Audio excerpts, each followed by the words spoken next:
नमस्ते गुरुकुलियंस। आज फिर हम आपके लिए एक नई वीडियो लेकर उपस्थित हुए हैं। आशा कि आप ध्यान से सुनेंगे। पिछली वीडियोस में हमने भाषा विचार हमने पढ़ा, भाषा क्या है, उसके रूप, राजभाषा, राष्ट्रभाषा, मातृभाषा के बारे में हमने आपको बताया। एक बार फिर उसके बारे में चर्चा करते हैं। भाषा क्या है? भाषा वह माध्यम है जिसके द्वारा हम अपने विचारों को बोलकर या लिखकर दूसरों के सामने प्रकट करते हैं। भाषा के दो रूप हैं, मौखिक व लिखित। मौखिक भाषा क्या है? जब हम अपने विचारों को बोलकर दूसरों के सामने प्रकट करते हैं, मौखिक भाषा कहलाती है। जब हम अपने विचारों को दूसरों के सामने लिखकर प्रकट करते हैं तो लिखित भाषा होती है। उसके बाद हमने बताया कि राजभाषा क्या है, मातृभाषा, राष्ट्रभाषा। जो भाषा सरकारी कामकाज के लिए प्रयोग की जाती है वह राजभाषा कहलाती है। जब किसी देश के अधिकतर लोगों द्वारा जिस भाषा का प्रयोग किया जाता है तो वो राष्ट्रभाषा कहलाती है। जब जो भाषा बच्चा अपने परिवार से, अपने माता पिता से सीखता है वह बच्चे की मातृभाषा कहलाती है। आज हमारा जो विषय है उसमें हम पढ़ेंगे लिपि। लिपि क्या है? व्याकरण व इसके अंग। मनुष्य ने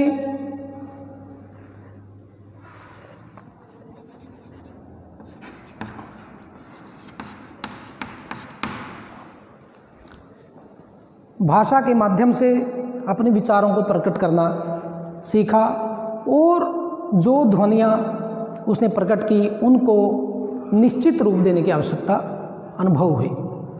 मनुष्य के द्वारा जो ध्वनियाँ प्रकट हुई उनको के लिए निश्चित किए गए चिन्ह को हम लिपि कहते हैं। अर्थात हम कह सकते हैं भाषा को लिखने की विधि लिपि कहलाती है।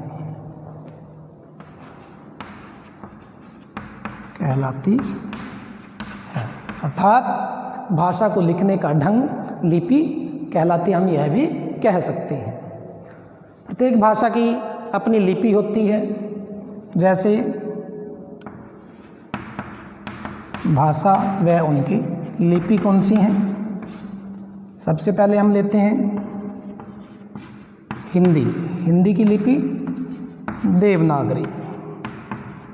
कौन सी है? देवनागरी। मराठी की लिपि देवनागरी।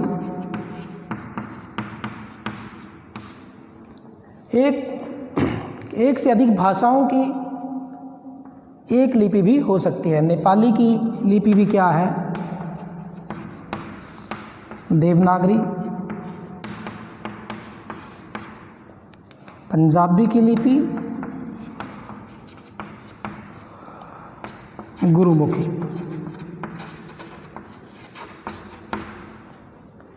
इसके अतिरिक्त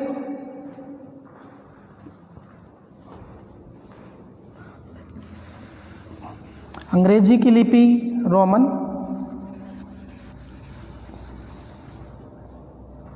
अंग्रेजी की लिपि क्या है?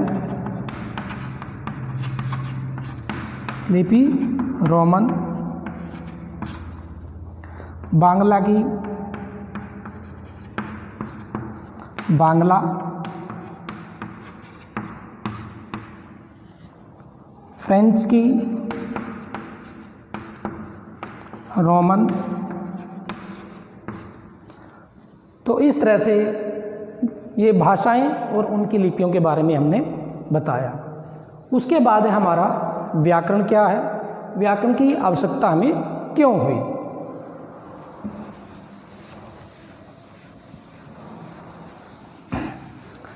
व्याकरण हमें किसी भाषा को शुद्ध बोलना और शुद्ध लिखना सिखाता है। क्योंकि व्याकरण बिना हम किसी भी भाषा को शुद्ध रूप नहीं दे सकते।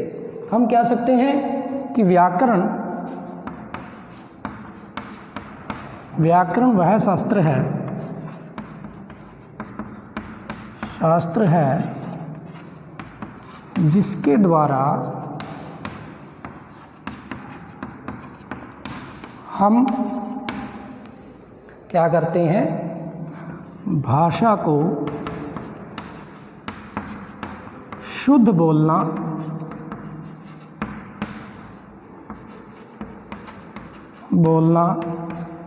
व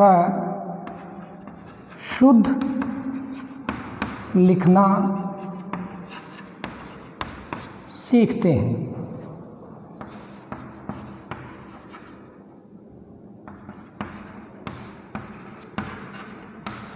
वो क्या कहलाता है, व्याकरण कहलाता है। तो इसके बाद आता है हमारा व्याकरण के अंग।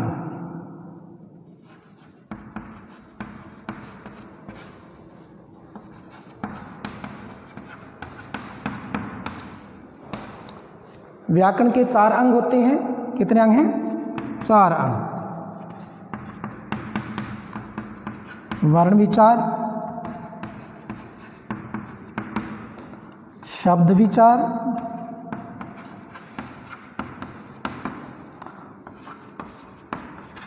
पद विचार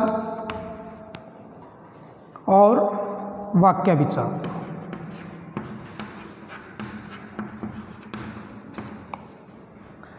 इनके बारे में हम आपको थोड़ा संक्षेप में बताते हैं। वर्ण विचार क्या है, शब्द विचार क्या है, पद विचार क्या है और वाक्य विचार क्या है। सबसे पहले आता है हमारा वर्ण विचार। वर्ण क्या है?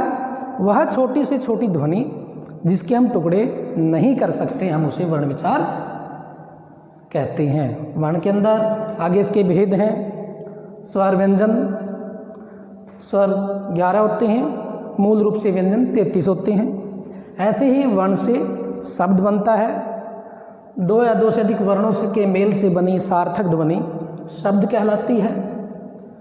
उसके बाद इसका शब्द का वर्गीकरण, शब्द के भेद, शब्द का जो वर्गीकरण 4 आधारों पर करते हैं।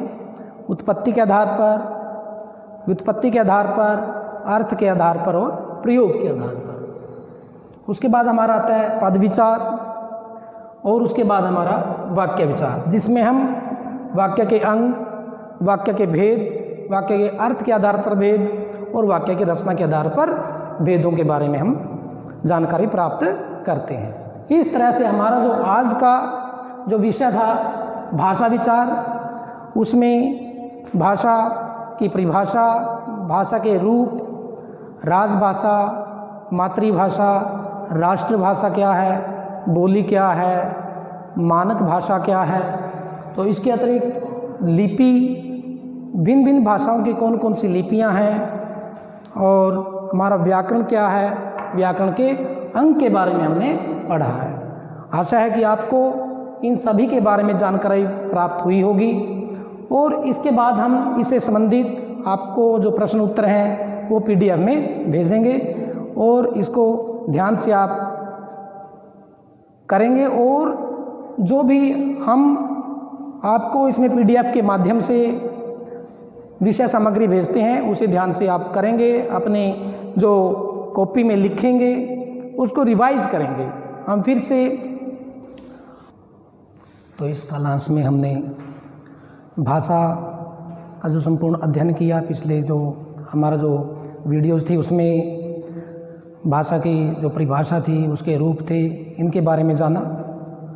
तो हम आपको PDF के माध्यम से जो भाषा के जो प्रमुख प्रश्न हैं उनके उत्तर हैं उनको भेजेंगे, जिसमें भाषा की परिभाषा होगी, भाषा के रूप कौन कौन से हैं, मौखिक या लिखित, राजभाषा किसे कहते हैं, राष्ट्रभाषा किसे कहते हैं, मातृभाषा किसे कहते हैं, इनके बारे में जो प्रश्न पूछे जाएंगे उनके जवाब आपको इस PDF के माध्यम से दिए जाएंगे। इसके अतिरिक्त व्याकरण क्या है, व्याकरण के रूप, व्याकरण की परिभाषा, अंग कौन कौन से हैं और हमारे जो मुख्य जो भाषा हैं उनकी लिपियाँ कौन कौन सी हैं, उनके बारे में आपको इस के माध्यम से विस्तृत जानकारी प्राप्त होगी।